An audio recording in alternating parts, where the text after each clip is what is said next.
countries on the planet and has begun turning ships around. Not threatening to.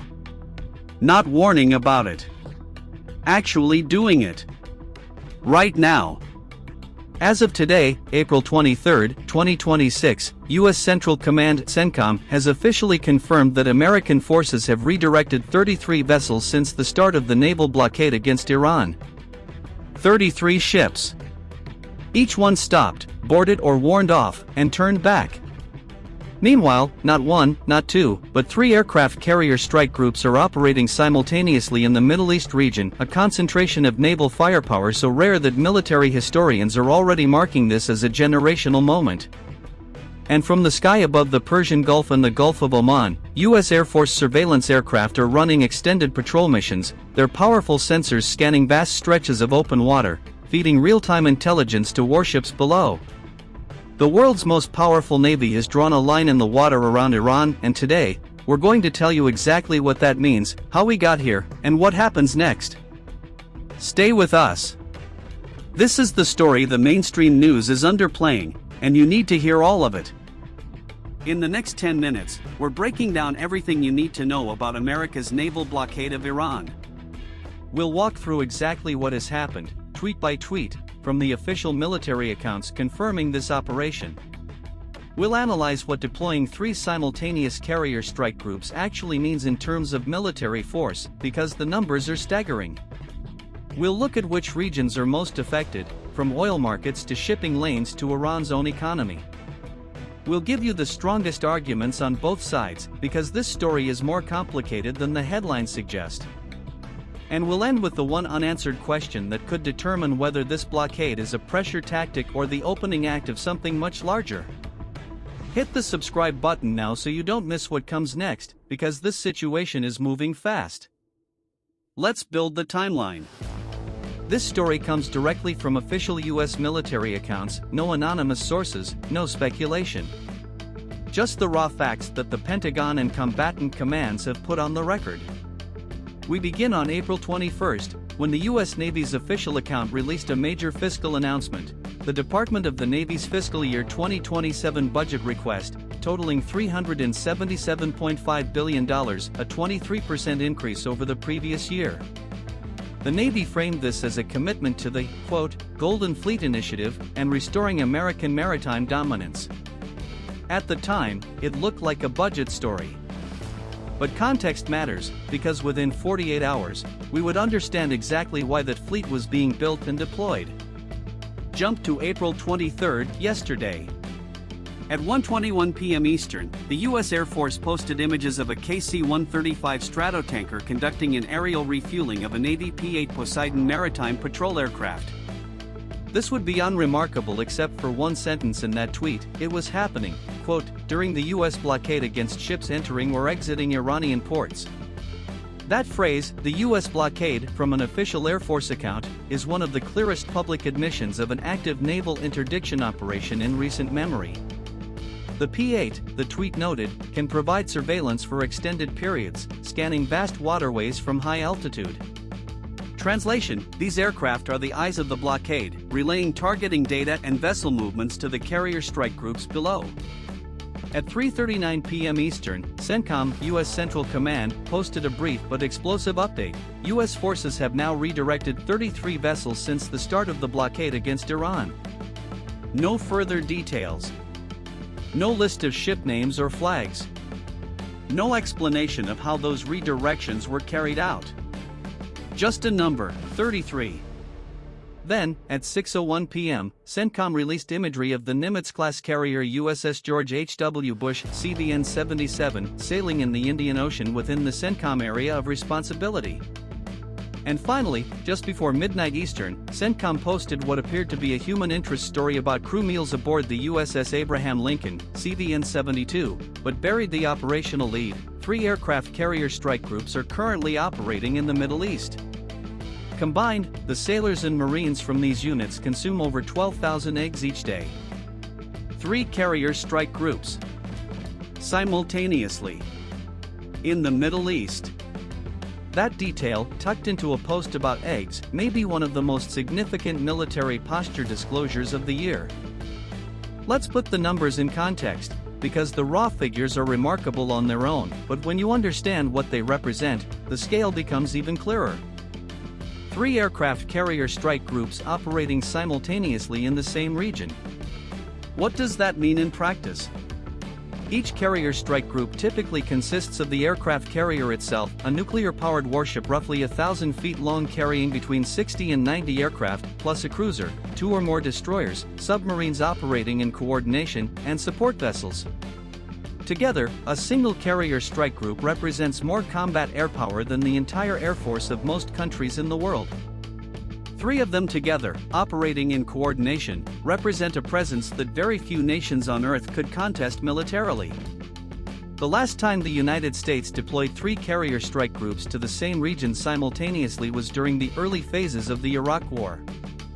This is not routine. The air surveillance dimension adds another layer. The P-8 Poseidon is the U.S. Navy's primary maritime patrol and reconnaissance aircraft, descended from the Boeing 737, equipped with advanced radar, sonobuoys, and signals intelligence gear. When CENTCOM says these aircraft are scanning vast waterways from high altitude, they mean they can track vessel movements across hundreds of square miles of open ocean simultaneously. Combine that with satellite coverage, and it becomes very difficult for a ship to transit the Persian Gulf, the Gulf of Oman, or the Arabian Sea without being observed. The KC-135 refueling tanker mentioned in the Air Force tweet is equally significant. It means these surveillance missions are being extended beyond their normal endurance limits. These aircraft are not flying short patrols. They are conducting sustained, round-the-clock surveillance operations. The 33 vessels redirected figure is also worth examining carefully.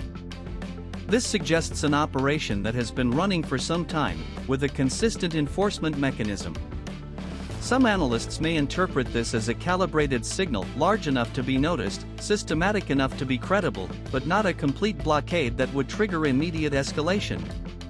The question the strategic community is asking is whether this number continues to climb, and at what point it creates economic pressure significant enough to force a diplomatic response from Tehran.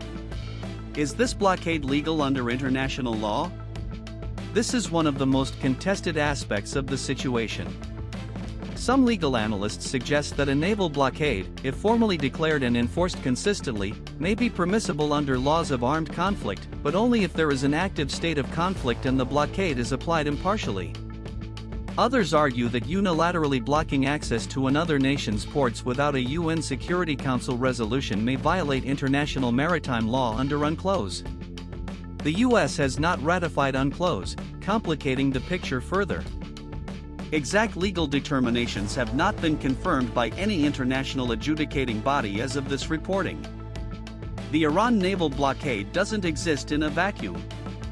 Its effects ripple outward across geography and economy in ways that matter to people far beyond the Persian Gulf. Let's break down the regions most directly affected. Starting closest to the action, the Persian Gulf and Gulf of Oman states. The 6 Gulf Cooperation Council nations, Saudi Arabia, the UAE, Kuwait, Qatar, Bahrain, and Oman, sit directly adjacent to the operational area.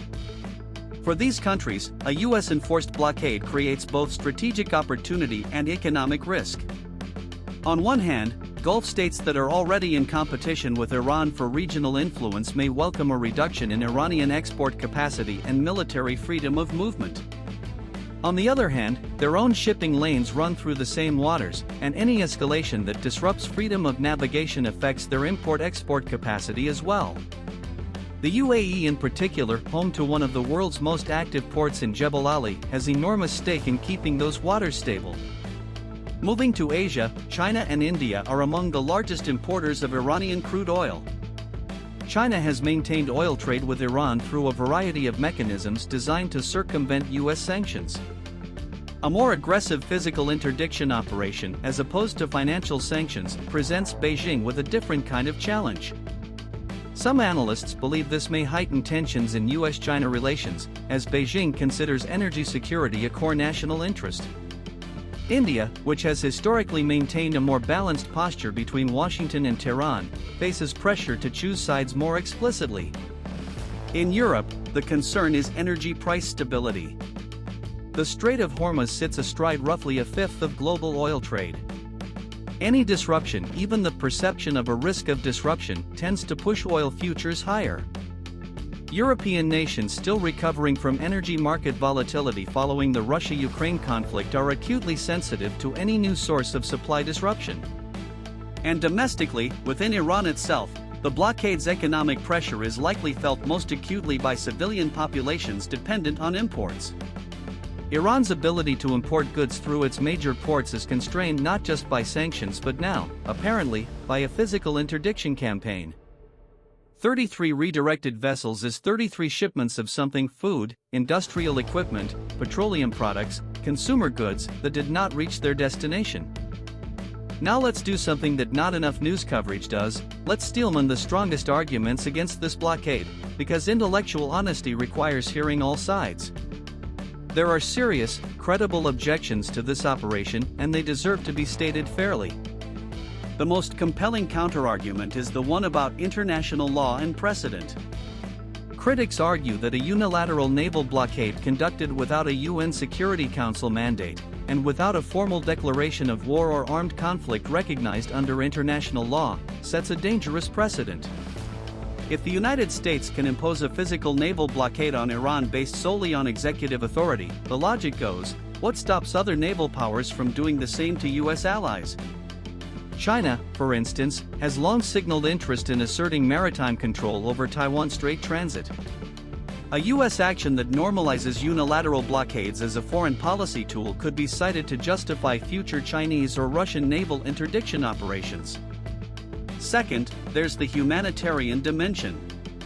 A blockade, however militarily clean its execution, affects civilian populations. If the redirected vessels were carrying food, medicine, or agricultural supplies, the human cost falls disproportionately on Iranian civilians who have no role in their government's foreign policy decisions. Human rights organizations consistently argue that economic pressure tools, including blockades, tend to harm ordinary people before they move elites. Third, there is a real risk of miscalculation. With 3 carrier strike groups and Iranian fast attack craft operating in close proximity, a single incident, a miscommunication, an aggressive patrol, an accidental weapons lock could trigger a response that neither side intended. Some strategic analysts believe that the sheer density of military hardware in this region creates conditions for escalatory accidents even when neither party seeks war. Here's what should keep you thinking long after this video ends. CENTCOM casually embedded the revelation that 3 carrier strike groups are simultaneously in the Middle East inside a post about how many eggs sailors eat per day.